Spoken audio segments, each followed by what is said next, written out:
Good day, everyone, everywhere, and special greetings to all those seated in heavenly places in Jesus, our Messiah. The name of this broadcast is Cross the Border. I'm Nicholas, and today is a live prophecy reality edition. So come on over to the chat room at FirstAmendmentRadio.com. The studio cam is on, and we're going to discuss a few things. First of all, I think we're going to jump back into the Revelation and continue our inquiry into the things which must shortly come to pass. At least if you're time sensitive, back to the end of the first century, they would shortly come to pass as to the commencement of those things. So you want to stick around for that. And I think in the second hour, I don't know, I'm thinking about jumping back into our history of Protestantism. We got some great history. We want to continue that until the very end of it, which should take a couple years maybe. But the history of Protestantism is quite a story. And prophecy and history are the same thing. Of course, prophecy is history written in advance by the Almighty, who saw all things from the beginning to the end, and he wrote some of those key things down for us so that, well, one, to authenticate his word, and basically that's it. So we'd have a clue as to what was going on or what was going to happen in the future, and to give us an assurance that what he wrote was true as we watched prophecy unfold in history. And we have watched prophecy unfold in history. Most people can't see past their own lives. They're not taught true history, and they never learn the correlation. So they fall for future speculations. They believe that speculation is truth, when speculation can only be speculation, and it will ever only be speculation. But history is not speculation. It's verified history, and that's what we're looking for in our prophecy, a prophecy that has been verified in history. Is there any news going on that's noteworthy? Well, we all know that in the last week that perhaps the peace plan that the current president is working on for the Mideast was leaked. And so we can see how all of the actors on the stage are reacting to the leaked peace plan. Not really newsworthy. There's some interesting things, and I don't think I want to go through them all, because until it starts to play out, it's really just like some people say, maybe it's a trial balloon to see what's acceptable and what's not acceptable. But I think the gist of the whole thing is that if the actors who are part of this peace plan, if they don't accept it, they will be warred upon, from Israel to the Palestinians. Okay? Doesn't matter who you are. And of course it helps if you help develop the peace plan, because then you won't be warred upon, because you're in collusion with it, maybe to a certain degree. But, is everybody going to be happy? I don't know. Is it the best they're going to get? Probably. So they can either continue the way things are, or they can try to make things better. But we'll see. And will it lead to the building of a third temple type structure for national Israel? Well, we'll just have to all live and see, because prophecy doesn't tell us that there will be a third temple built before Jesus returns. But that doesn't mean that they won't attempt to build one, or that something resembling a temple won't be built. Okay? All right. Thank the few people in the chat room. This first segment, if you want to chime in with comments or questions on any other topic before we jump into our apocalyptic inquiry, well, now's the time. And if anyone wants to call in, I got a new number here. Let me put that in the chat room again as soon as I get it up here. I have it handy. It's easy to remember. It's 559-838-9330. That's our new call-in only number. And that's a Skype number. So something will pop up on my screen, let me know you're present, and it'll put you on the air with me. I'm not using the other phone. The other number's just the studio number for off air. So, okay, and this other one is only for on air. If you call it at other times, it'll answer automatically, and you might hear what's on the air, but you won't be able to go on the air. So that's how that works. Depends on whether I set it to answer automatically or not. And yeah, Skype hasn't made things easier for us broadcasters here to switch things back and forth. But enough of that tech talk. Okay, well, I'll say hi to guest chief of sinners. Well, join that club. You know, Paul said that he was the chief of sinners, and you know, that's a recognition, really, when Paul was talking about it's no longer I who sin, but sin that dwelleth in me.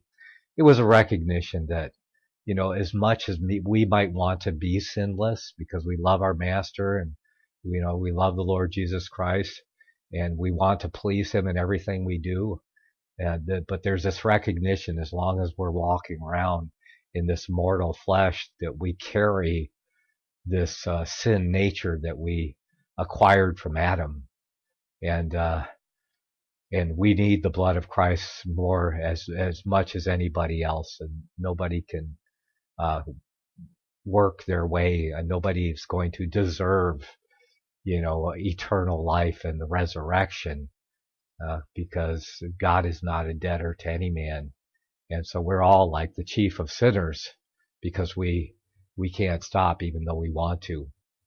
And but we may not be able to become sinless.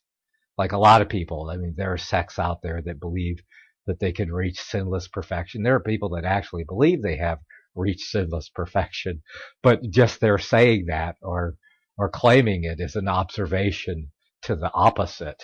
Okay. Yeah, that's the truth. But we can sin less.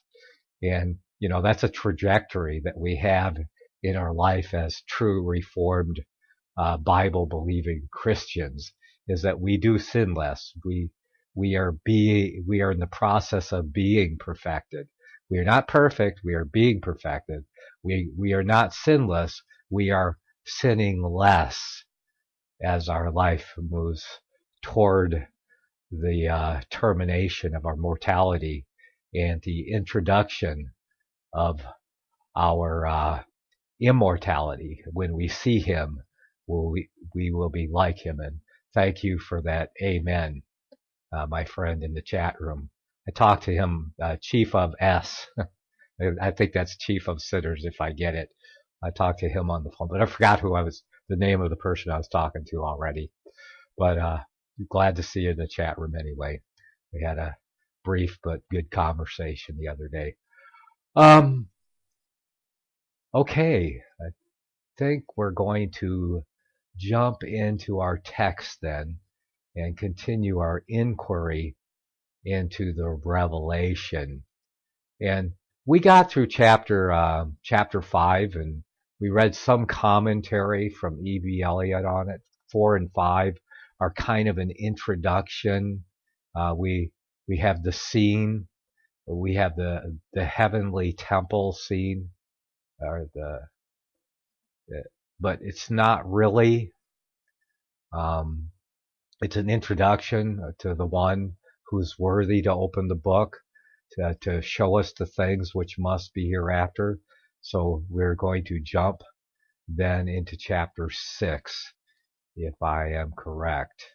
And John continues to write there. And I always like to back up because it seems like we always kind of jump off in the middle of nowhere. Because when we were given the revelation in all of these books of the Bible, they were written in one. Each one was written in a continuous letter. There were no chapter headings. There probably some kind of paragraph separations or something. But I haven't seen the scrolls or the original Greek transcripts, so I wouldn't know. But I do know that the chapter number and verse numbering system was not in use. And so we end this chapter 5. It says, And the 4 beasts said, Amen, and the 24 elders fell down and worshipped him that liveth forever and ever. So this is the scene in heaven, or the third heaven, where Yahuwah himself is present, and all of this worship is going on. We talked about that last week. So we begin chapter 6, and John writes, and I saw when the Lamb opened one of the seals, and I heard, as it were the noise of thunder, one of the 4 beasts saying, come to me, or come and see. Okay, I'll get it together here. You got to be kind of in a certain state of mind to be able to read things correctly for a while on the air. Okay, chapter 6, verse 1 of the Revelation. And I saw when the Lamb opened one of the seals, and I heard, as it were, the noise of thunder, one of the 4 beasts saying, come and see. And I saw, and behold, a white horse, and he that sat on him had a bow, and a crown was given unto him, and he went forth conquering and to conquer. And so now we're getting into the 4 horsemen, as they're called, of the apocalypse. And I think we're going to take these one at a time. And before we even do this, before we jump in, I think I'm perusing some of E.B. Elliott's commentary. I just have to go back there because no one has done such an exhaustive and concise commentary on the Revelation. Everything else pales in comparison. You can throw out all of your futurist expositions of the Revelation, unless you want to laugh or compare them and see what's wrong, unless you want to be informed how not to read the Revelation. But let's jump in. And what I'm going to do is, you can join me on this, is you can go to Apocalyptic.wordpress.com, and you can put a link in the chat room to exactly where I'm going for those people that are in the chat room. This is where I'm going for the time being. And I'll tell you exactly where I'm at. If you go to Apocalyptic.wordpress.com and you go to, you click on Contents Volume 1 tab there, select that, and you scroll down to Chapter 5 of the introduction, because this is the introduction. Well, there are a lot of it. Is that where I'm at? Oh, on the ensuing historical exposition of the Revelation. So it's chapter 5 of the introduction part of it. And I wanted to go through that quickly, if that's possible, with you. So if you click on that, it'll take you to that chapter 5 on the ensuing historical exposition of the Revelation. E.B. Elliott says, and now, as the conclusion of this introductory part, it may perhaps be useful to set before the reader a brief general statement of the principles, plan, and, as I hope, evidence of truth that he will find to characterize the following exposition of the apocalyptic prophecy. So he's talking about the things that are to come, the true prophetic part. We covered the things that are, because when Jesus came, the revelation of Christ came and he spoke to the churches. He was speaking of the things which are the general condition of the church, with some epistles that would serve all of the following generations, but explicitly to that generation. So we're moving on to the things which shall be hereafter. And remember, this is a prophecy. The entire Revelation is a prophecy to the church. It's not a Jewish prophecy, though Jewish symbols are used, but all of those symbols pertain to that counterpart of the church that Jesus said, I will build. Jesus didn't say, I will build a new, national Israel. He didn't say that. See, the time for national Israel was over. The 70 weeks ended, okay, 3.5 years after the Messiah was crucified and rose again. Okay? And after he ascended to be with the Father, there were still, about 3 years left after he rose and ascended. And he appeared to the church that was in Israel the same way he appears to us today, in spirit and with the Holy Spirit.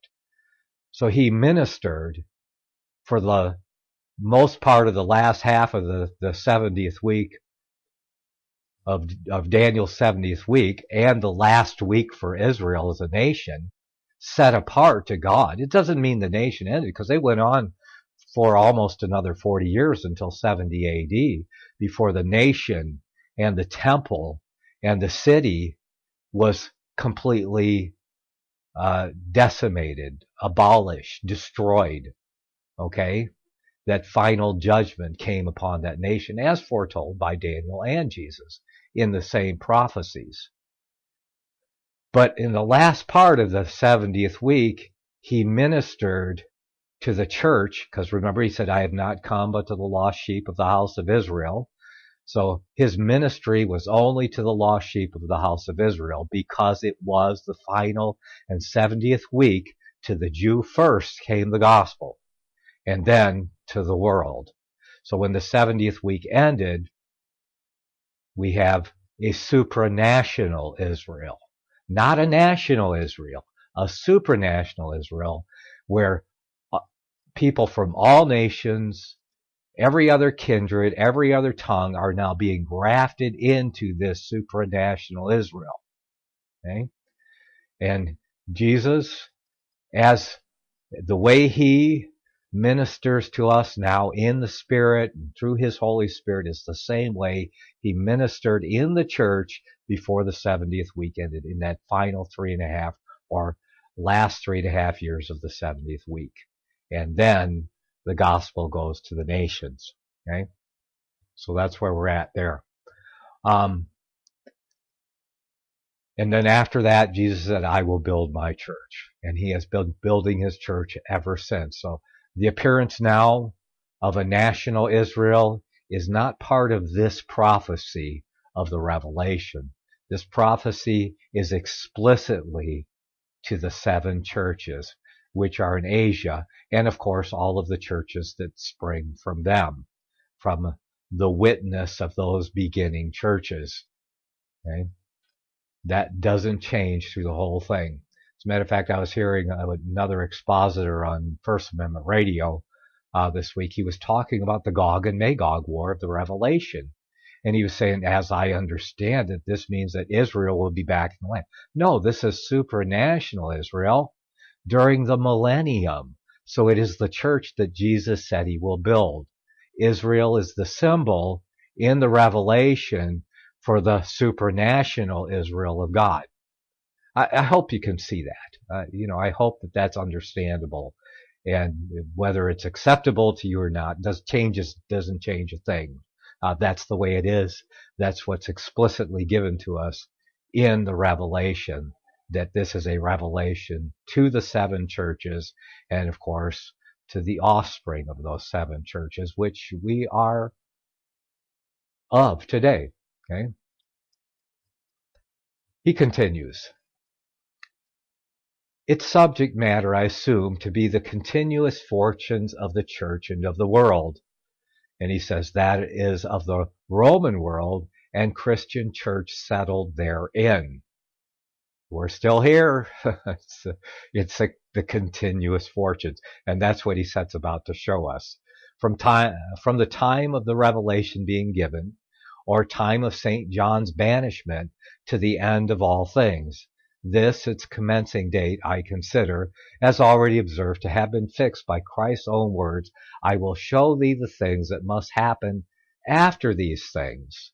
If the words these things means the state at that time of the apocalyptic churches, as described in the 7 epistles, a point which I suppose few will doubt, then must Christ's declaration, as it seems to me distinctly and all but necessarily imply that the foreshowing of the future should begin from the time of John's banishment or soon after.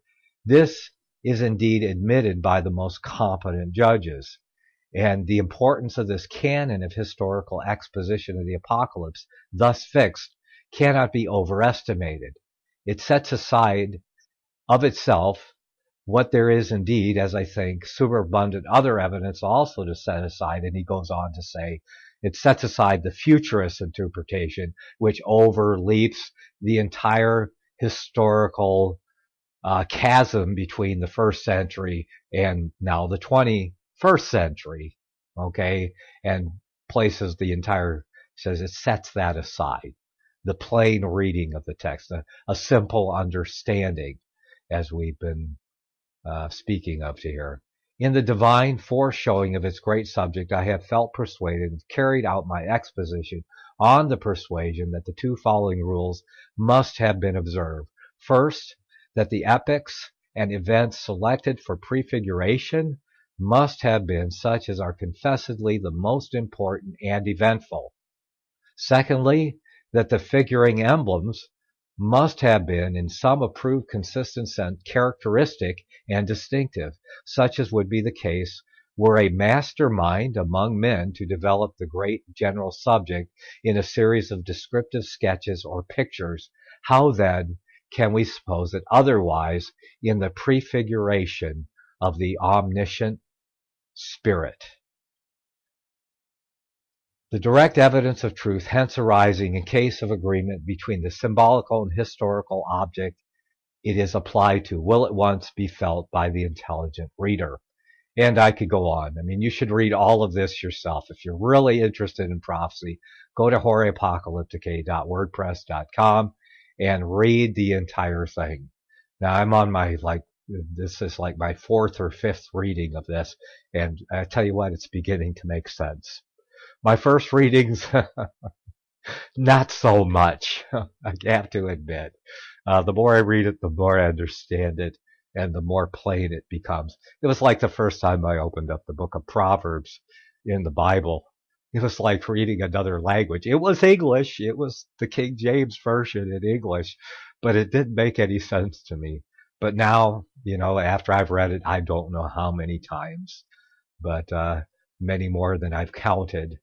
I open it up and it makes perfect sense to me.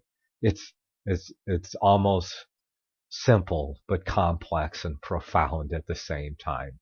What can I say? And the same thing with reading E.B. Elliott's Hore Apocalyptic.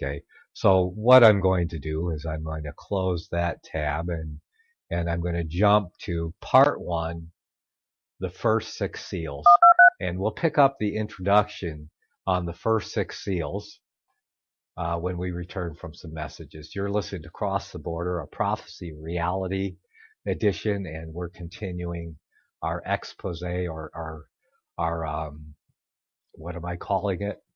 I'll remember that when I get back. The Book of Revelation. Don't go anywhere. We'll be back in a few minutes.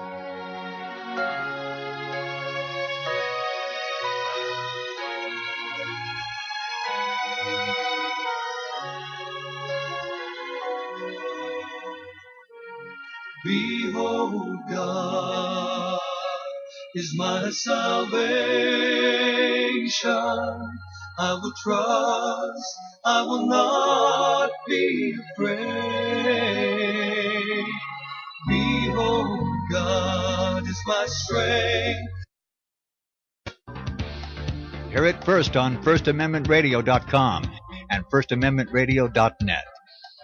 Gold and silver is tremendously undervalued. Global demand vastly exceeds mine supply by more than 60% annually. There is little in the financial world more certain than a coming explosion in the prices of gold and silver. The U.S. dollar continues to lose value and respect as the world's reserve currency. Our nation faces challenges on many fronts, and a day doesn't pass without another economist bringing forth warnings of impending economic calamity. There has never been a better time than right now to acquire physical gold and silver. Discount Gold and Silver Trading was founded on the principles of truth and honesty.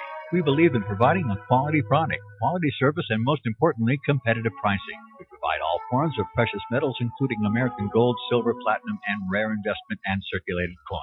Silver bars, rounds, and 90% silver bags are on hand for the silver investor. Gold self-directed IRAs are available. Call Discount Gold and Silver Trading at 1-800-375-4188. Toll free, that's 1-800-375-4188. The program you are listening to is 100% sponsored by you, the listener, on this First Amendment Rights Media channel. You will notice that there are few commercials on this radio network. There's a good reason for that. Corporate advertising dollars come with strings that limit program content. So without your help, these programs cannot continue on satellite, internet, or our several affiliates. If you benefit by the educational law programs, we ask you to give. If you are admonished or nurtured by the Bible and ministry programs, we ask you to give. If some voice a cause that you are passionate about, we ask you to give. If you believe in any of these, we ask you to support them as you would a missionary on a continual basis, as if giving a tithe for missionary radio. These programs are not commercially viable and must be supported by those faithful to the cause of truth. Look for the button to sponsor your favorite programs at our listen and schedule pages on the internet. We will also give you unlimited archive access to all of our programs. We're asking you to give much less than a tithe, so that you may also send support directly to a particular program host, cause, and anywhere else the Spirit may lead you. Do all to the glory of our God and Creator, for His holy nation, the only kingdom that will last forever. Thank you for listening.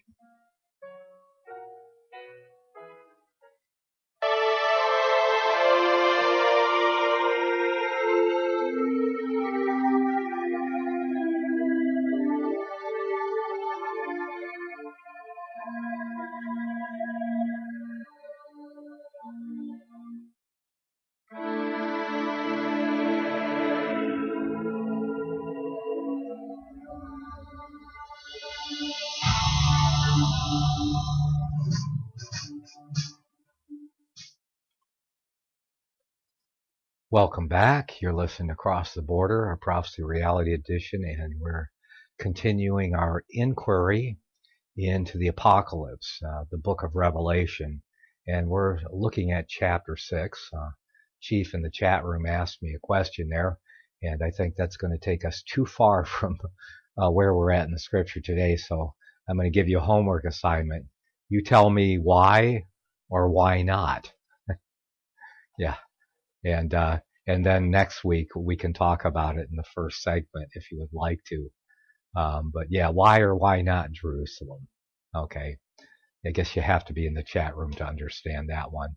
But we're going to jump back into our book here, because I was just getting ready to open up chapter 6, and we had read down to where the first seal was open, okay?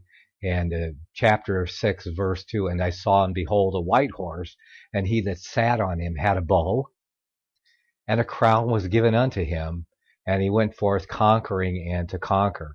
What does the symbol mean? Where do we find it in history? And how do we know? I mean, it seems like we're given very little to go on, so what we're given must be very succinct, and it must be evident in history somehow as to what this white horse and him that sat on him, having a bow and a crown given to him, and going forth conquering and to conquer. What does it mean? What do all of these clues mean in prophecy, and where have they been fulfilled in history? Because this is the opening scene of the things which must shortly come to pass. So certainly in 2,000 years it's begun, okay? And this would be one of the first things that we would see on the ground. So we're going to look very early in history for it. At least that would be what I would think by what I've learned so far, okay? Stay away from that futurist stuff. And I think E.B. Elliott has the best explanation. So once again, I have to turn to E.B. Elliott, and I'm going to Let's see, Volume 1, tab there, scroll down to where it says Part 1, the first 6 seals. And you could read the introduction, and maybe we'll look at that a little bit later or something. But let's look at the first seal to see if we want to continue this and see if this guy really has a clue. Okay. And what then was to be characteristic of the state of the Roman Empire, according to the first seal's prefiguration following, after the time then present of the apostles' exile at Patmos? It might not unhappily have been expected by Christians who, like him, were suffering from Domitian's persecution, that it would not be very long before, under the sentence of God's righteous judgment, the great persecuting empire of heathen Rome would be seen declining towards its dissolution. And truly the vices, follies, and oppression of the emperor then reigning, just as of most that had preceded him, might suggest an internal cause then already in operation. And moreover, the recent successful incursions of the frontier barbarians, an external one, each apparently most sufficient of itself to produce that result. But such a result was not indicated to St. John. On the contrary, the first symbol under which the Roman people was represented, as I am presuming, to his view, represented it somewhat strangely under the color of triumph, prosperity, and health in the body politic. I looked, and lo, a white horse, and he that sat thereon, having a bow and a crown, was given him, and he went forth conquering and to conquer. Combining the chief indications here given, it was as if prosperity long unknown would spring up and continue for some considerable time within the empire, a prosperity introduced in some striking manner by wars of victory, and that would be still attended by victory whenever and wherever wars might arise afterwards, even to the end of the period prefigured, to which wars there would be a going forth under guidance answering to that of the crowned bow-bearing rider, thereby assuring the general inviolability from foreign foes, and perhaps, for the words might seem to intimate as much, advancing the limits of the greatness of the empire. And at first, did not this answer very notably and distinctly to the general state and history of the Roman Empire for the 80 or 90 years succeeding John's banishment? That is, from Domitian's death, AD 96, throughout the successive reigns of Nerva, Trajan, Hadrian, and the two Antonines, until the ascension of Commodus and triumphant peace made by him with the Germans, AD 180, or indeed yet a year or two farther on to the completion of his Germanic successes, and coincident primarily deterioration of his government in 183 or 184. I turn to Gibbon, whose history, by a singular coincidence in respect of commencing date as well as of subject, agrees with the apocalyptic prefiguration, and find him, just as in this first seal's symbolic sketch, deferring for a while to enter on his great subject of the decline of the Roman Empire, in order in the first place to describe its glory and its happiness in this precise era, as being that which immediately preceded its declining. In fact, he makes it the bright ground, if I may say so, of his historic picture, whereon to trace out afterwards more effectively in dark coloring the successive traits of the empire's corruption and decline. He represents it, and his representations are well confirmed by the original histories remaining to us, as a golden age of prosperity, union, civil liberty, and good government, a period unstained with civil blood, like the white of the first apocalyptic horse, in contrast with the red of the second, and undisturbed by revolution.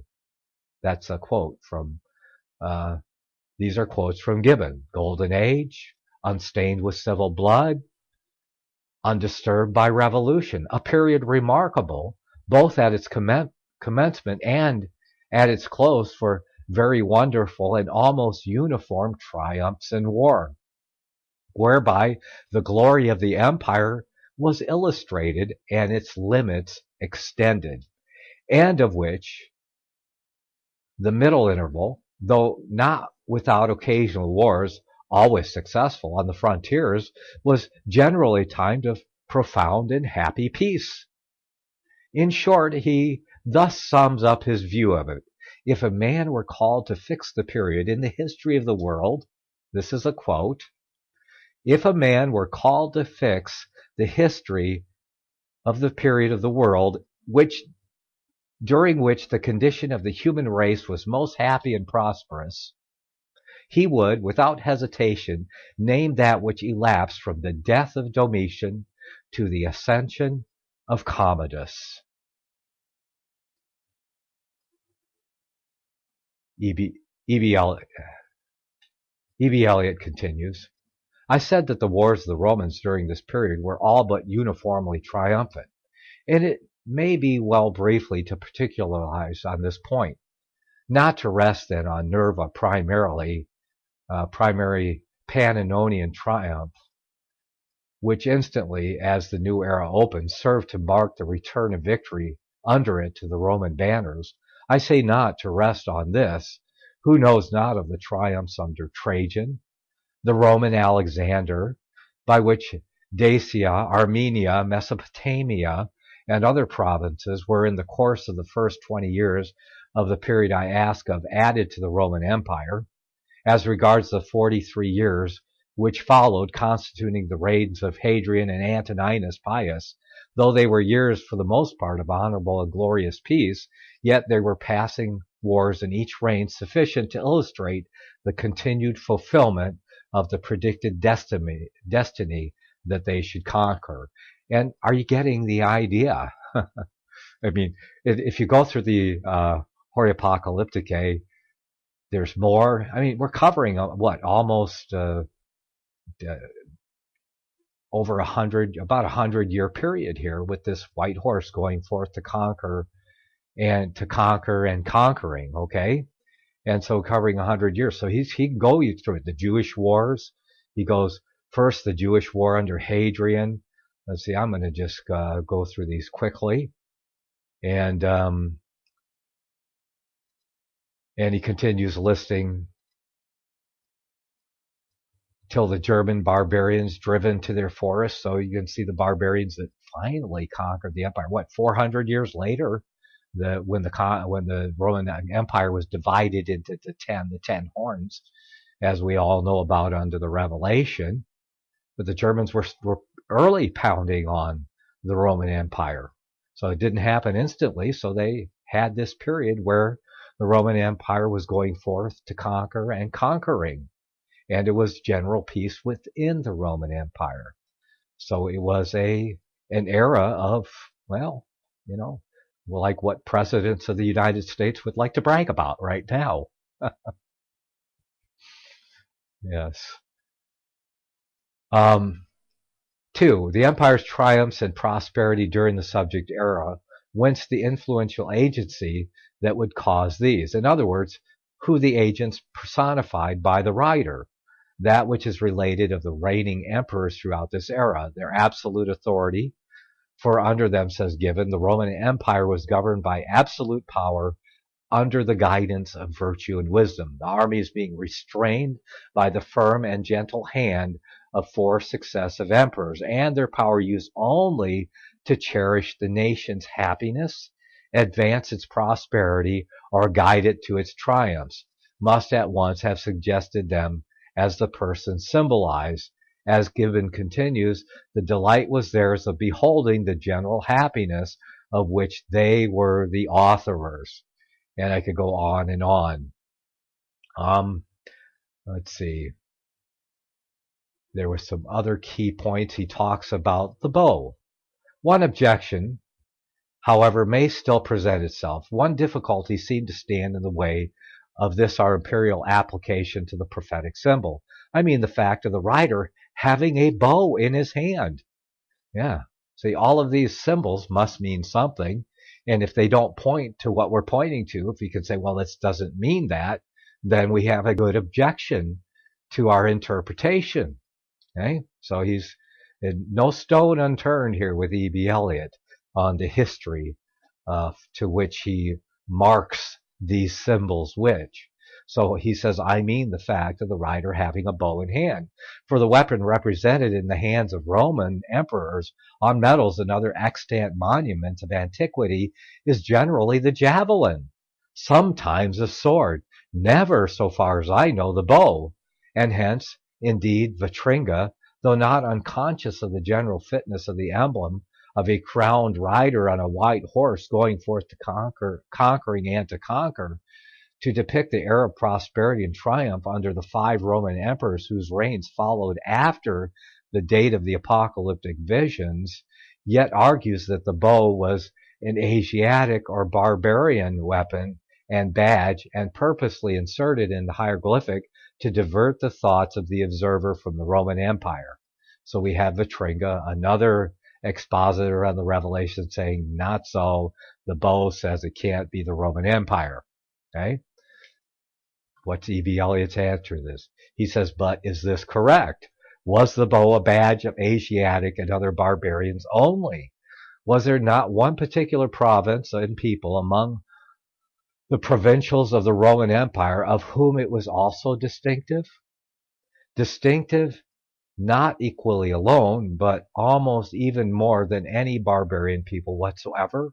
If the reader will consult the records of antiquity, he will find, if I mistake not, that such indeed was the case with the island and islanders of Crete, alike in their colonial origin, mythological tradition, legends, military history, and manufacture attest this peculiar connection of the Cretans and the bow. As to their origin, it appears from ancient authors that Crete was originally peopled, in part at least, from the part of Palestine situation on the Mediterranean coast, which was by the Arabs called Keritha and the Syrians Creth, its inhabitants bearing a similar Hebraic appellation, Crethum, as the 70 have translated it in the Hebrew or in the Greek, and that is, I guess he's talking about the Septuagint, respecting which Crethum, Bocart adds that they were noted archers, some of them employed by David as his lifeguard. It is Sir Isaac Newton's supposition that Crete was thus peopled from Palestine about 1045 BC, when many of the Phoenicians and Syrians fled from King David into Asia Minor, Crete, Greece, Libya. Others date the migration earlier. But whatever the epoch of this is certain, that in Crete itself the archery habits of the Syrian Crethum colonists, as well as their name, remain. The earliest traditional legends of the Cretan islanders ascribe a similar preeminence in the art of those their forefathers who were in the island native born. It is told to us by Diodorus Siculus that Apollo, the Cretan Apollo, was affirmed in these legends to have been the first inventor of the bow, and how he taught the natives archery, whence their superior skill in the art. Before and above all other men, memorial Cretan medals of which tradition are still extant, struck in the Roman imperial times, some bearing the device of Apollo and his bow, some of Diana and her bow, with the inscription, and he has some Greek there, descending from the times of legendary fable to those of real history. We find the connection of the bow and the Cretan islanders constantly marked thenceforward for ages in the military annals of the neighboring states. Among Homer's hero was the Cretan Merion, who bore away the palm in archery. By Pindar, the appellation bowman is attached as distinctive appellation of Cretan islanders. And Pausanias states that in those earlier times, the Cretan alone of all the Greeks were archers, impugning the correctness of a piece of sculpture which represented Diotrepes as pierced by arrows, his slayers being other Greeks, not Cretans, with reference to later times. And we're getting really bogged down here with a lot of historic details to make the point. And so I'm going to kind of go up here and move on. But what the appellation of all this, the reader may be thinking, to the point at hand. Yes, exactly what I was thinking. Or how the sense that we have inferred to attach the emblem of a bow to connect itself to the hieroglyphic of the first seal and its imperial horseman riding it to triumph. I now proceed to show this, finally. We had to skip quite a few paragraphs to get to this point here, but a lot of good detail if you're really into it. Very, if you want to read the whole thing, it's very persuasive. More persuasive than anything else if you want arguments in favor of a historical interpretation, if they're really needed. Okay? So he says, or how the sense that we have inferred to attach the emblem bow to connect itself with the hieroglyphic of the first seal and its imperial horseman riding to triumph. I now proceed to show this.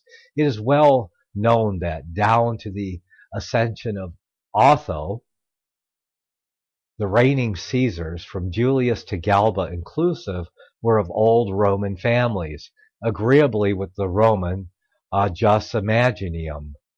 They exhibited in each of their halls the busts of long time of Roman nobles, their ancestors, whether of the Julian gens, the Claudian, or the Sulpician.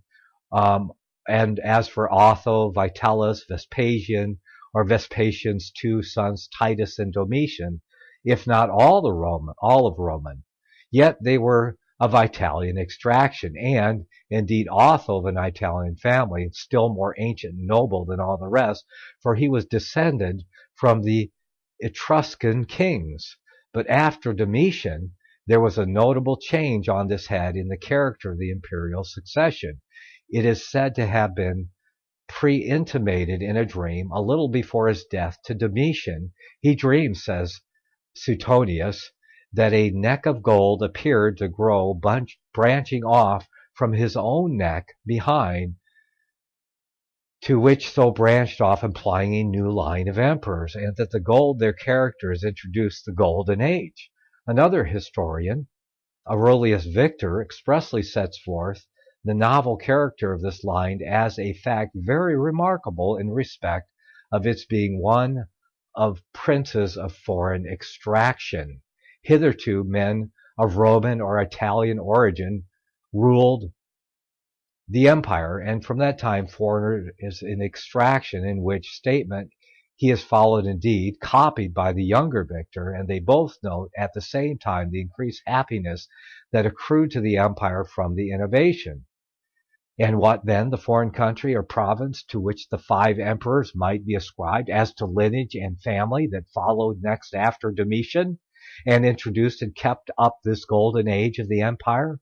Prior to which question, another must indeed first be answered. Can they be all classed together under one and the same head and family? The answer to which latter question is that they may be so classed together, because in manner quite unparalleled in the subsequent history of the Roman emperors, they were all connected, as in the line of one and the same family, by successive adoptions. Let me guess. We continue. Trajan was adopted by Nerva, Hadrian by Trajan, Antoninus by Hadrian, Aurelius by Antoninus. Each in their medals and other extant memorials of antiquity illustrate to us, taking the name of his predecessor in virtue of the adoption. Thus, according to the well-defined Roman law of adoption, were all reckoned as of Nerva's family, he being the head of the line. And what was Nerva's own national origin and extraction? In Dion Cassius, we find what is evidently an allusion to him, and Italiate, which word will by a reader versed in Greek language be well understood to mean a colonist of Greek extraction, settled in Italy. His exact Greek provincial origin, however, he does not mention, but Aurelius Victor supplies the omission. He tells us, and most of our best known modern historians of the earlier emperors of Rome repeat the statement, that Nerva was, in respect of family extraction, a Cretan. Yes, the meaning of the bow in the writer's hand is now indeed manifest. And how admirable beyond what was the most learned of human artists or scholars would have devised appears the point and the comprehensiveness of this device of the divine spirit.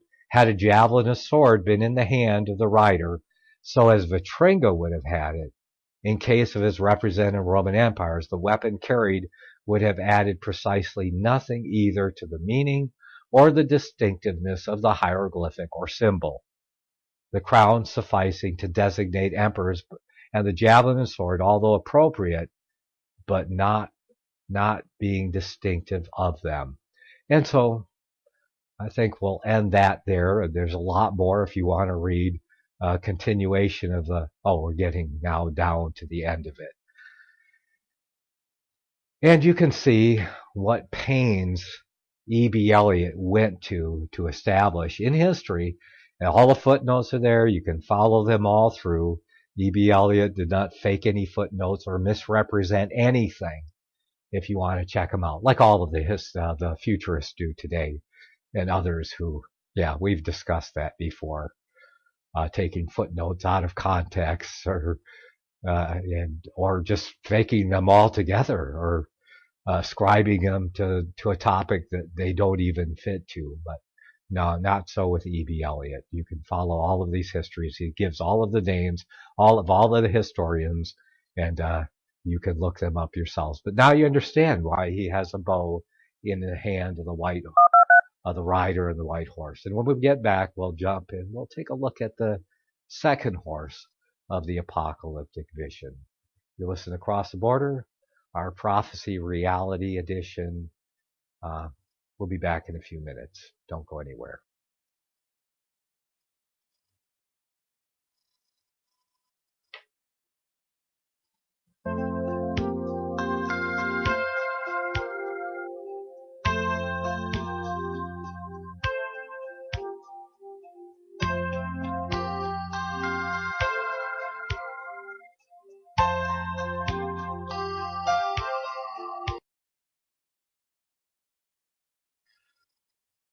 Welcome back. You're listening Across the Border, our Prophecy Reality Edition, and we're continuing our inquiry into the apocalypse, and we're at Revelation chapter 6, and we just finished with verse 2 about the white horse, the bow, the crown, the horse being white, and conquering and to conquer, going forth, conquering and to conquer. We covered all of that, and we see that the symbols and all of the emblems of that verse point to that first era opening upon the revelation. And we move on now to the next era of the Roman Empire. And when he had opened the second seal, I heard the second beast say, "Come and see." And there went out another horse that was red, and power was given to him that sat thereon to take peace from the earth, and that they should kill one another. And there was given unto him a great sword. And when he had opened the third seal, okay, so that's the second one. And we're going to stick with that one, verses 3 and 4. The red horse. What do these symbols mean? And can we pinpoint, do these point to the next era? Well, the answer, of course, is yes. These are successive eras in the Roman Empire at the opening of the apocalypse of the things which must, as the apocalyptic scripture says, which must shortly come to pass. And we should add, as to their commencement. They would commence immediately, shortly come to pass as to their commencement. But they couldn't all happen at the same time. So this is an unfolding history, or prophecy unfolding in history. So let's look at the symbols with our good friend E.B. Elliott. And as I told you before, we are at HoriaPocalyptic.wordpress.com, and we're going to move on to, let's see, we just covered chapter 1. Okay, if you go to contents of volume 1, part 1, the first 6 seals, and now we're moving on to chapter 2. Okay, because that has to do with each successive seal. So chapter 2 is the second horse. And the second seal is opened, and behold, on the second living creature's voice, like thunder, the white horse has passed from view. That symbol of the Roman nation in joyous prosperity and triumph. And another, a red horse, passes over the scene before the eyes of the evangelist, depicting it under the different color of war and bloodshed. But what the kind of bloodshed? The explanatory words that were added defined it to be that of civil war. There went forth another horse, red, and to him who sat thereon it was given to take peace. Okay? Not going forth to conquer and conquering. Excuse me.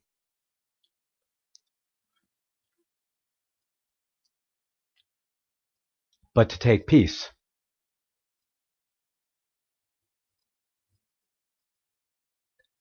The peace left by the former seal from the Roman earth, and that they should kill one another. And who's the causal agency of the matter? It was indicated to be those whose fitting and distinctive badge was the sword bearing, and there was given unto him, the rider, a great sword. We ask then, was there any strongly marked new era of change accordant with this figuration in the history of the Roman Empire, following next after the era of the first seal? And through a causal agency, and through such causal agency, these are on this lead our 2 points of inquiry.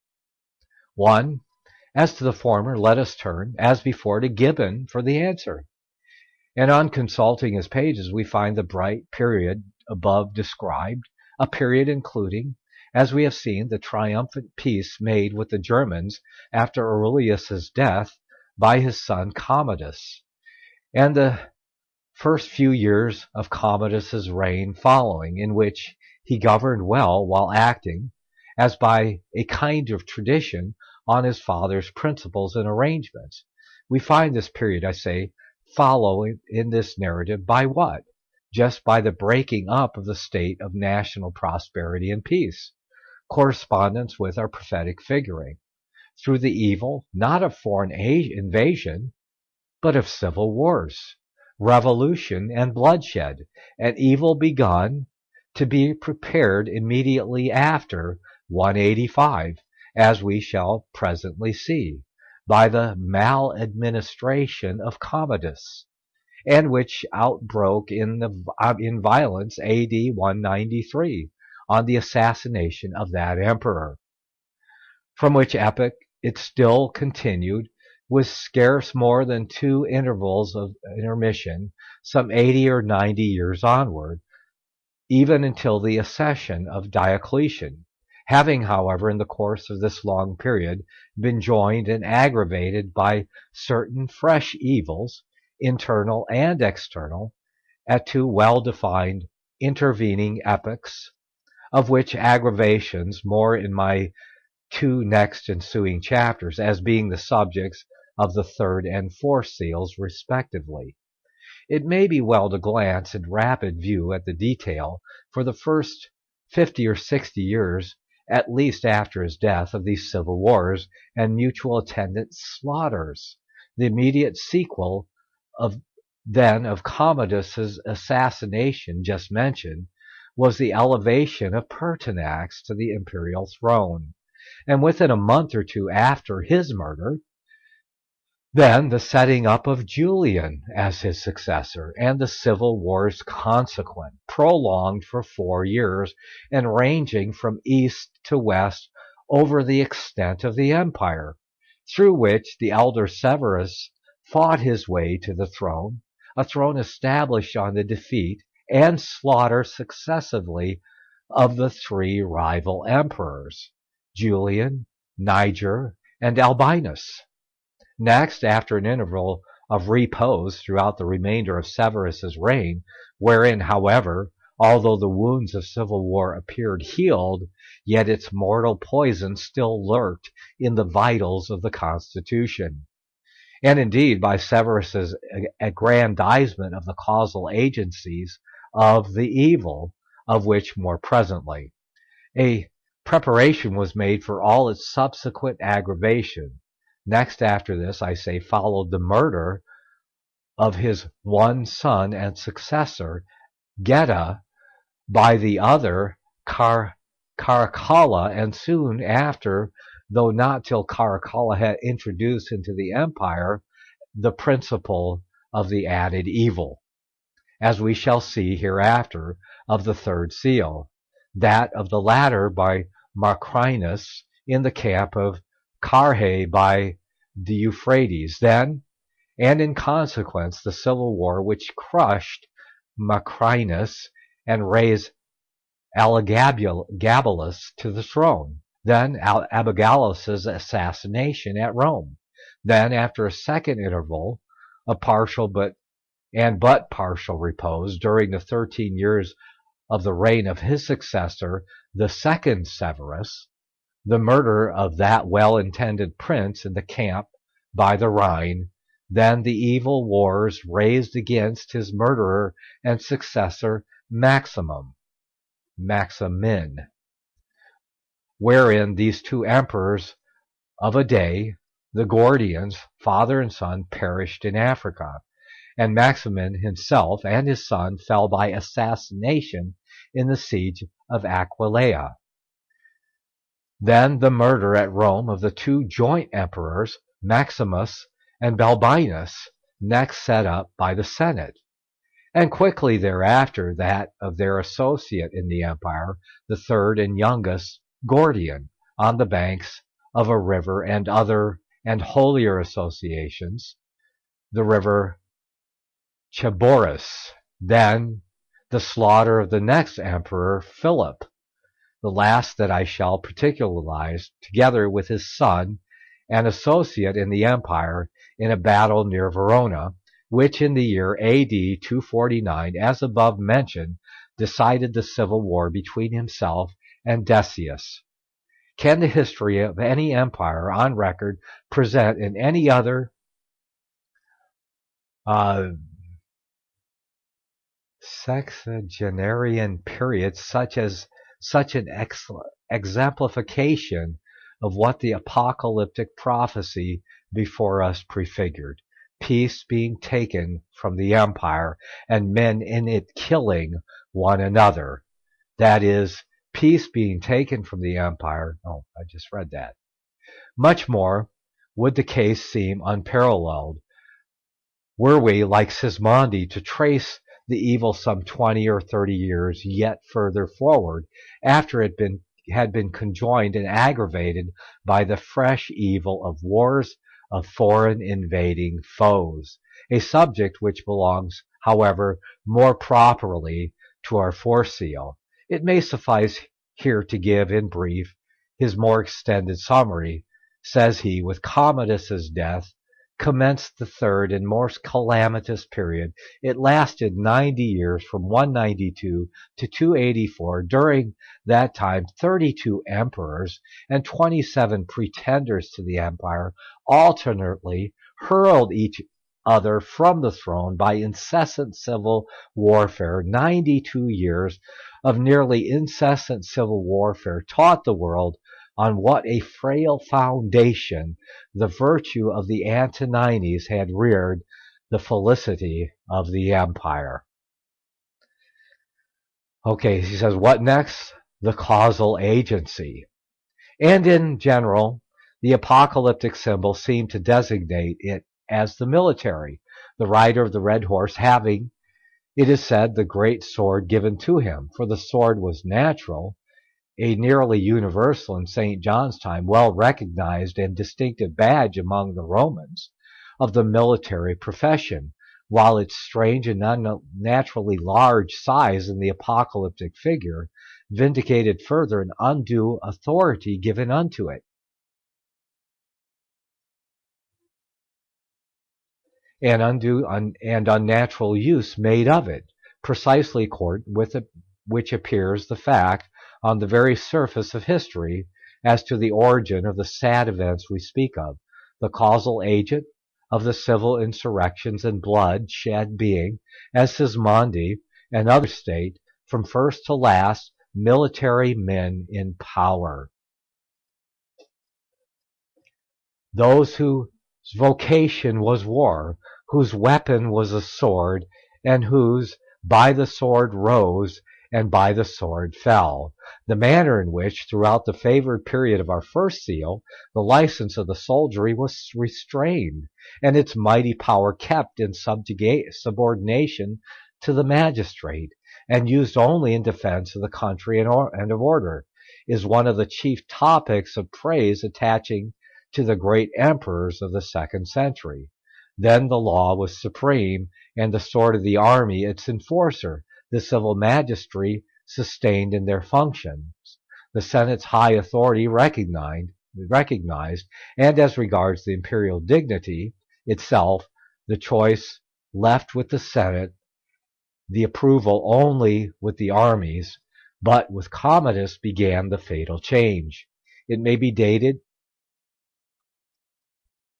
first dated from the epoch of his exalting Perennis, commander of the Praetorian Guards, and then Oleander, his successor, to despotic authority at Rome and in the state, not without military insurrection, civil strife, and bloodshed, even then as its accompaniments.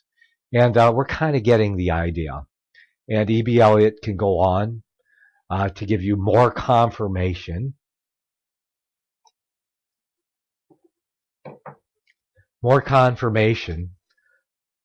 of his attaching the symbols to this era of the history of the Roman Empire. Okay?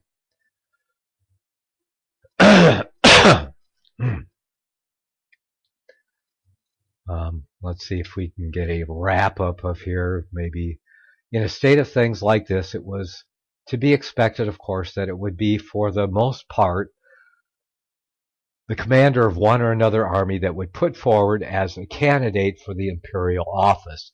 So what he was saying is that commanders or generals of the imperial office of the army of the Roman Empire were put forth to rule the nation, and they ruled by what measure they knew, and that is using the sword internally in their own empire. And well, we have plenty of modern examples of how that works out in history. You can go back to Stalin or Pol Pot or anyone else who used the sword to rule their empire and make the state a complete and despotic governor over the people, using the sword to quiet any commotion that went against their rule. Yeah. So that's what we're looking at. We're looking at a Stalin-type period in this period of history. And so it accords with the symbol given in the apocalyptic prophecy. So we'll move on from there to the next horseman of the apocalyptic prophecy. So we move on.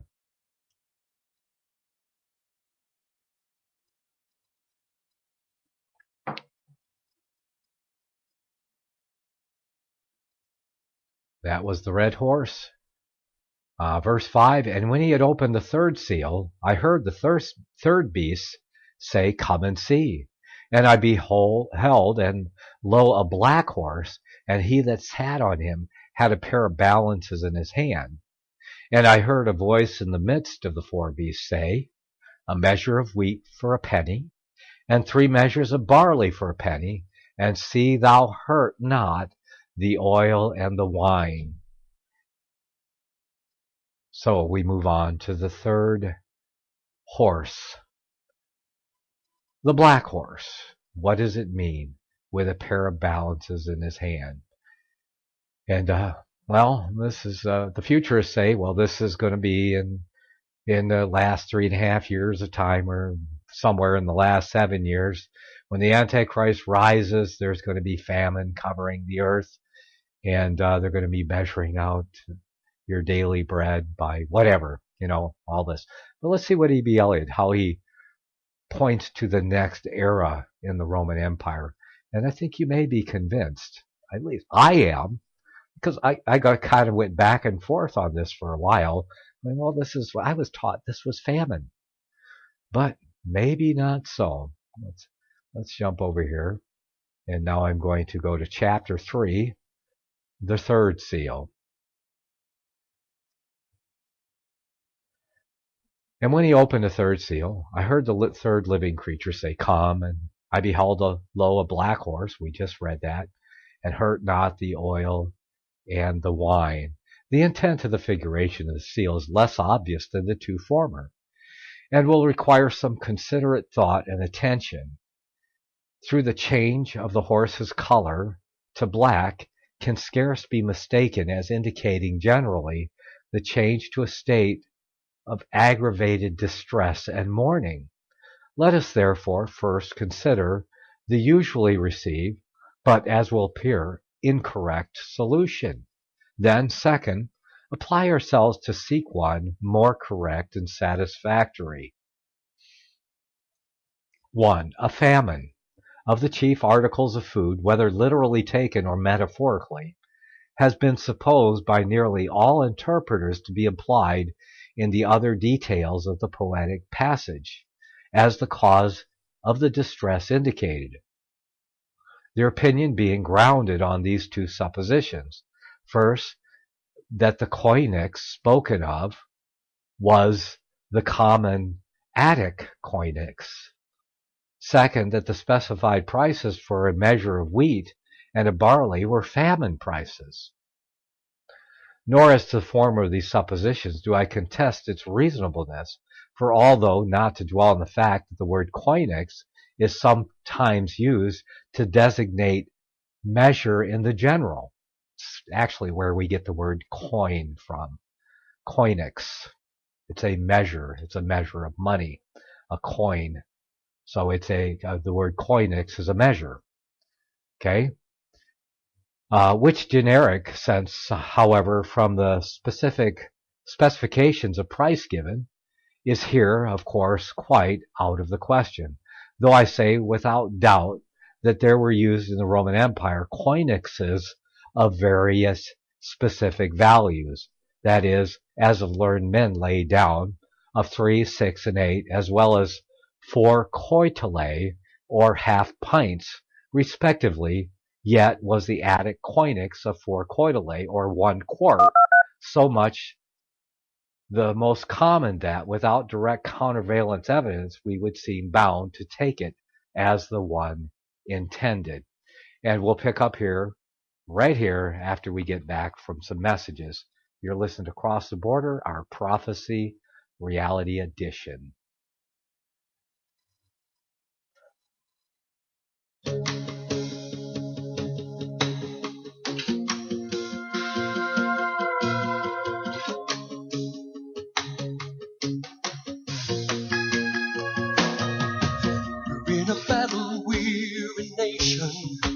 Full of wounded and weary souls, they force the desire to win the fight.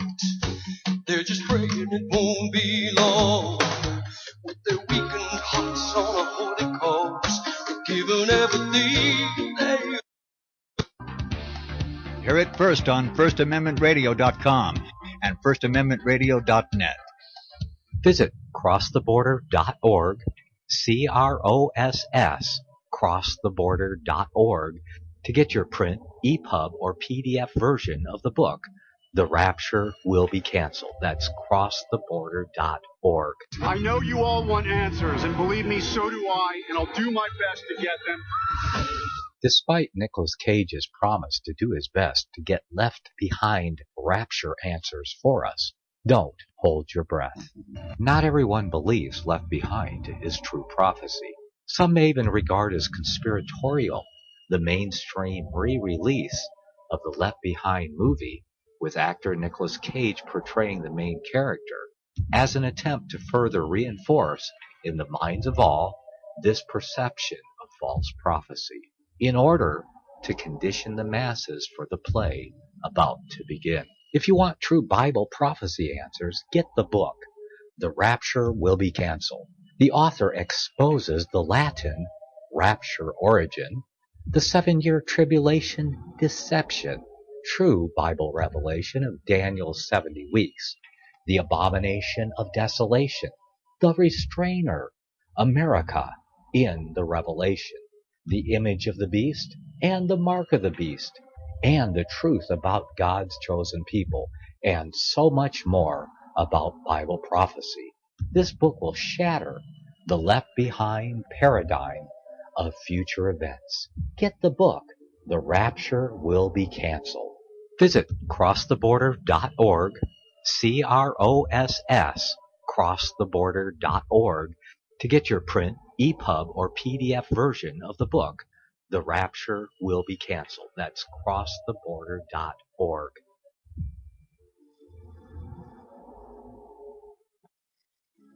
Since the beginning of time, kings have sought it, nations have fought for it. It has been traded, it has been borrowed, it has been purchased, it has been stolen. There's a reason for it. To secure the blessings of liberty to ourselves and to our posterity.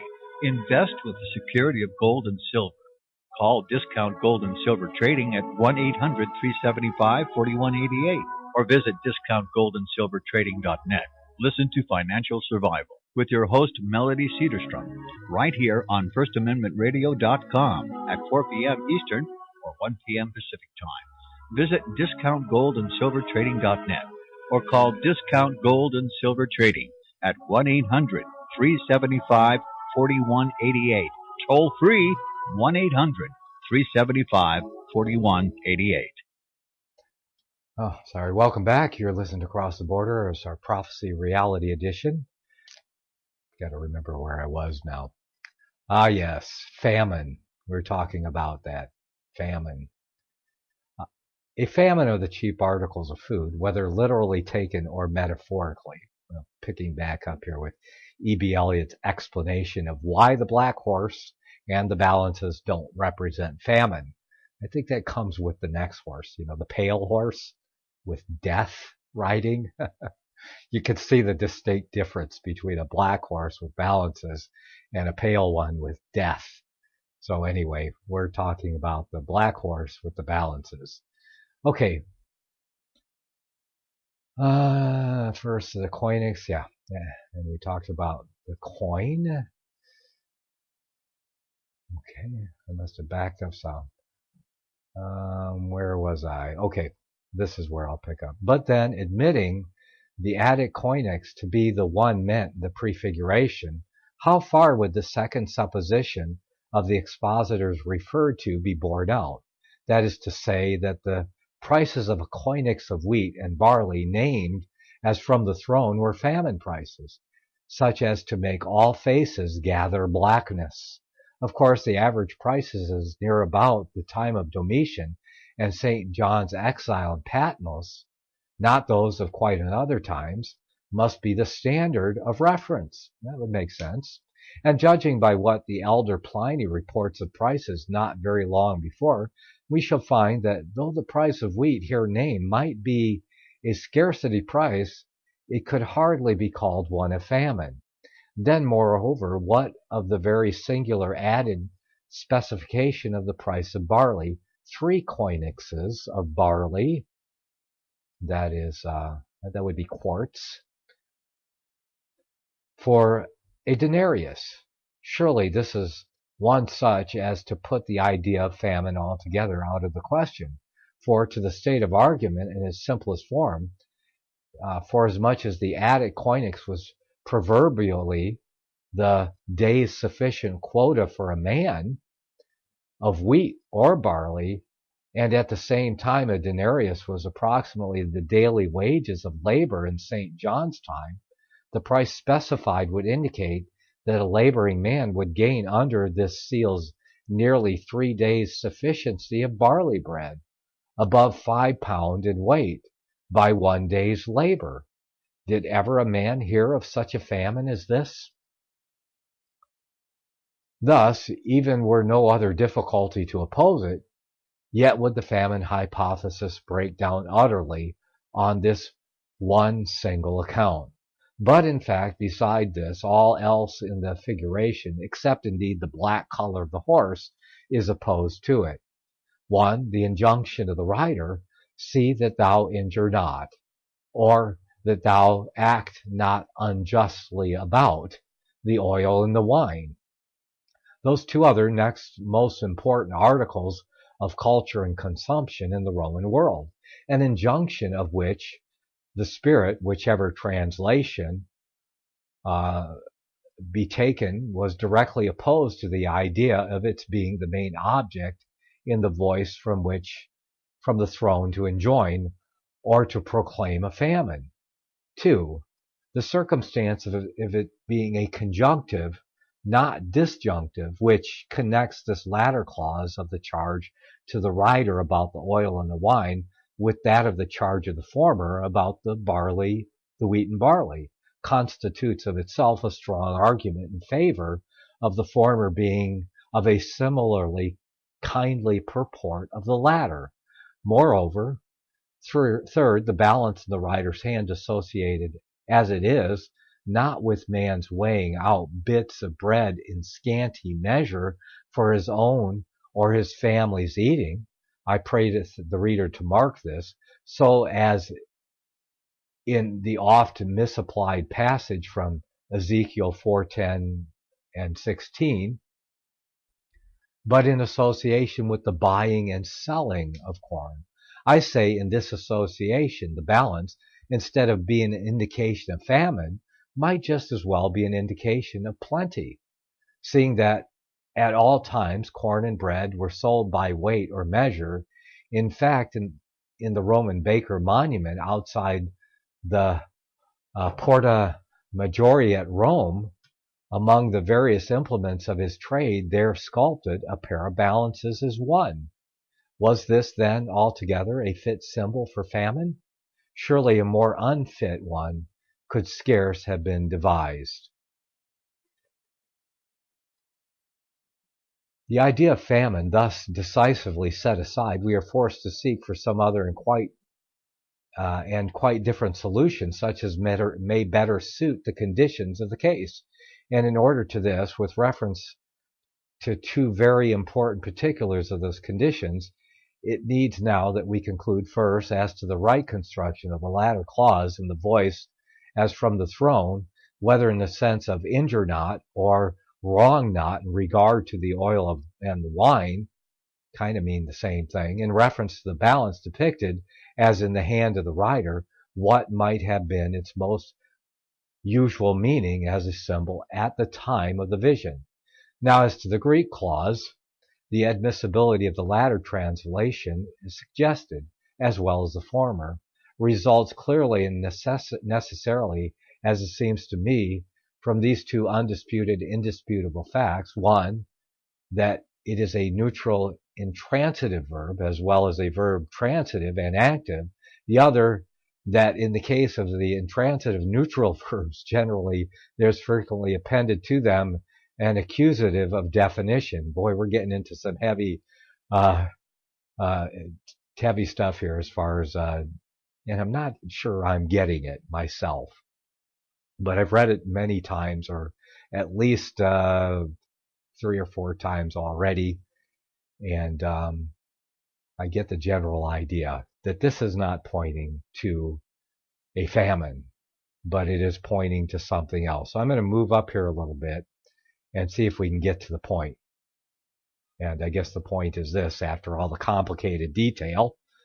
And now then, our analysis of the several parts of the symbol being completed, proceed we in search of a solution as may satisfy them all. Whose or what the agency, we have to ask, in the Roman Empire was symbolized by the balance holding rider. Yeah, isn't that what we want to know? And this is part of the problem with most people is reading something like the Hoary Apocalyptic. Could you imagine having to read that 3 or 4 times and sometimes still getting bogged down in the details? Yeah. But he does get to it. Whose or what the voice admonishing him as from the throne, and wherefore in such terms about the price of corn, and against injustice in the matter of wine and oil. How, though holding the balance of justice, his influence such in aggravation of the other previous evil as to deepen the sanguine red of the Roman aspect into the darker blackness of distress. Finally, what in the main intent of the hieroglyphic as a whole, and how designative, as it seemed presumable, of some notable cause of further suffering and decline introduced into the Roman body politic, of suffering introduced at a time following that of the establishment of military misrule, with its concomitants of civil war and bloodshed, so as under the second seal, and preceding that of the pestilence and mortality, which we shall soon see attached to the fourth. That would be the one coming up. This, I say, is the question. And, that is the question. And most people reading this don't understand what the questions are. And they simply go on with their imagination and attach it to whatever they imagine it might be, according to the news in the newspaper or something. That's what the futurists do, or whatever they imagine the future might be. But he gets to what are the true questions? What do these things mean? He says, I say this is the question. And though to ourselves for the present it may be obscure and enigmatic, and from want of familiarity with Roman symbols and usages, which may not improbably have made the figuration at once clear to the evangelist as a contemporary, yet on looking for light into history, and especially to that same philosophic and picturesque history of the Roman Empire, which has already so admirably illustrated the subjects of our first and second seals, the clue, if I mistake not, will be found, the solution will appear.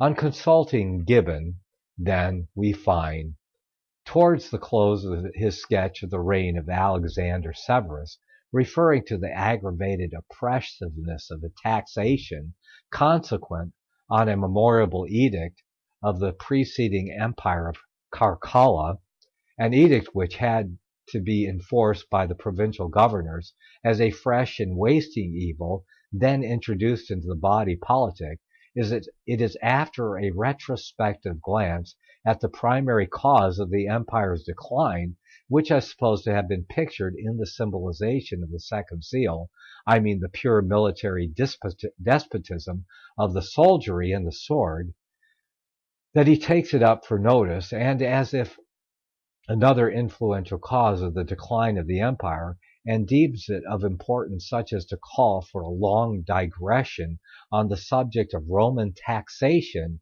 to which it relates, let me briefly abstract his statement.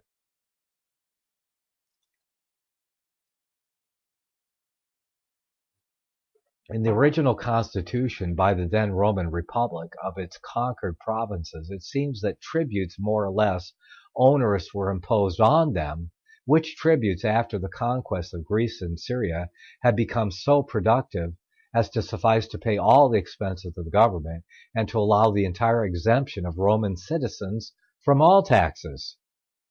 This exemption, however, continued only to the time of Augustus, who soon after his establishment of the empire declared the necessities of their again bearing a share also of public burdens.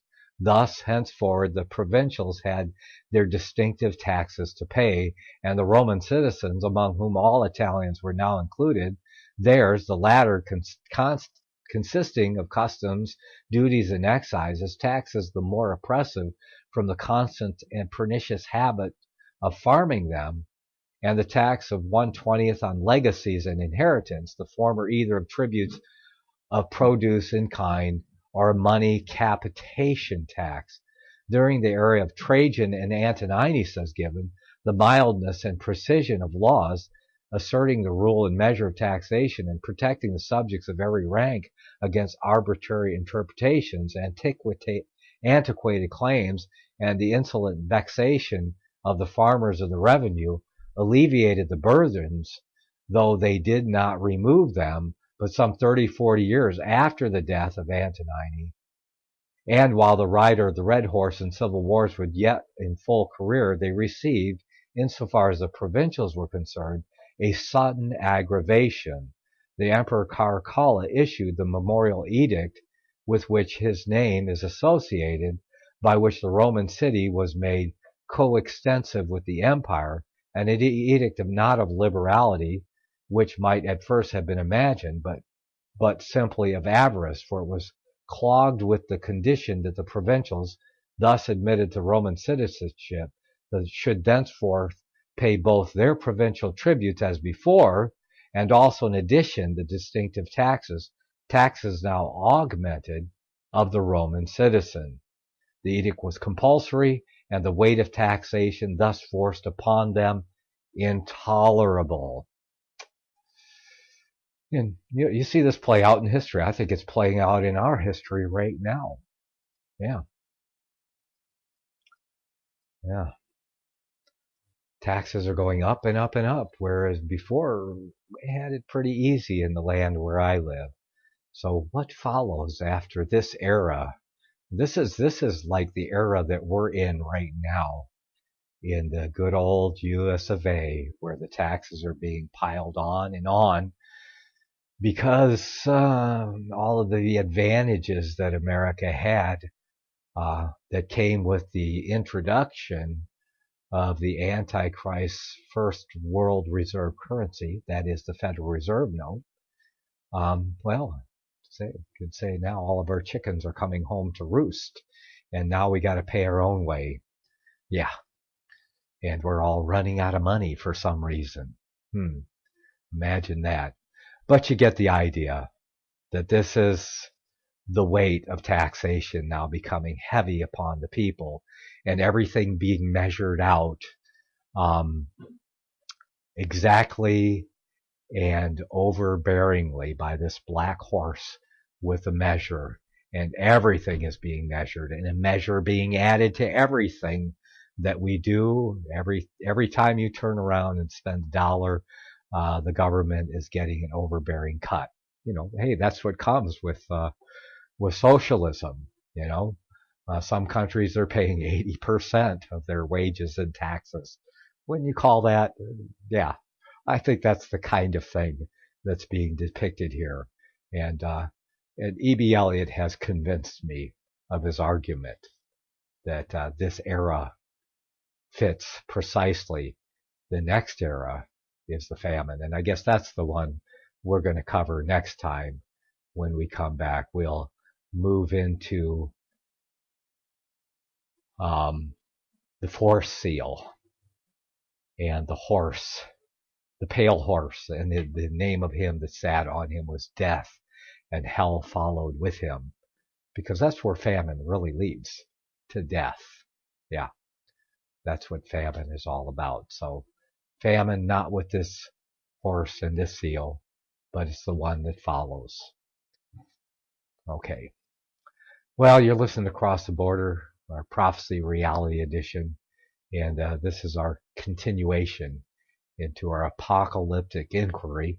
And I'm just giving you an overview and using Gibbon, of course. Gibbon was Well, he was not a Christian man.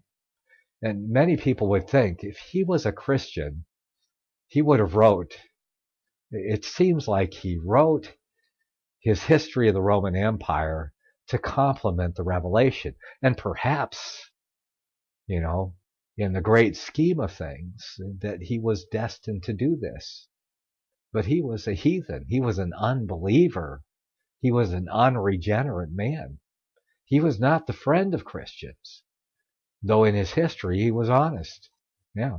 And his history corresponds. So we have this one great historian who wrote this book, and of course he pulls from other histories, just as E.B. Elliott does, checking all the references, getting into each era of the Roman Empire, because this is the rise and fall, Gibbon's fall of the Roman Empire. Of course, you have to talk about what it fell from. And so he starts with his history right about the time of the commencement of the Revelation and the things which must shortly come to pass. Isn't that amazing? You'd think that the Almighty might have had his hand in the whole thing. It seems evident to me that he did, yes. But this is something that the futurists and people that prognosticate and believe in future speculation as their rock, my rock of prophecy is future speculation. Why, our speculation is true, and if you don't believe our speculation, you're worse than a heretic. And boy, they kick them out of churches if they don't believe in their future speculation. Many a pastor who has walked away from futurism has been kicked out of his church. Can you believe that? There are entire denominations where they kick you out, like the Calvary Chapel. Boy, you start preaching historicism, and you don't go with the rapture doctrines and the future Antichrist and the 7-year tribulation deception, bam, you're out. There's no toleration whatsoever. If you're not preaching, and I'm going to put it plainly, if you're not preaching counter-reformation, futurist dispensational eschatology that vindicates the papacy and the great apostasy, that is the Roman Catholic Church, a great apostasy, and the seat of the papacy from being the man of sin, the depicted Antichrist of 2 Thessalonians chapter 2. Yeah, you're vindicating the true Antichrist and the greatest apostasy that has ever landed on the face of the planet, okay? It rose up, and it was the greatest then, and it has continued as it should be, as the prophecy says. This great apostasy is still the greatest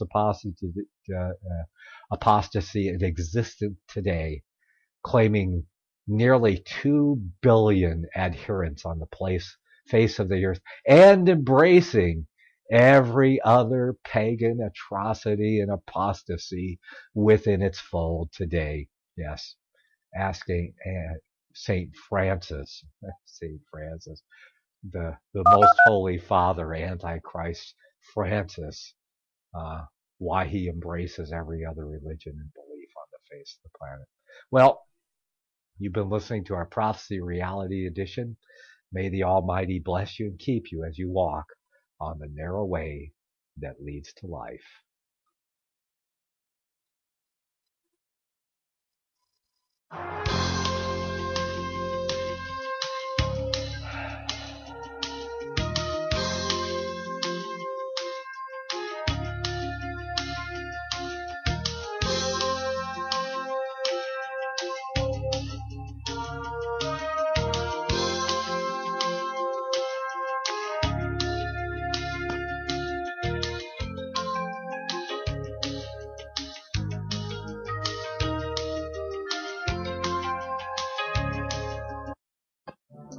Visit crosstheborder.org, CROSS, crosstheborder.org, to get your print, EPUB, or PDF version of Nicholas Arthur's new book titled When the Third Temple is Built.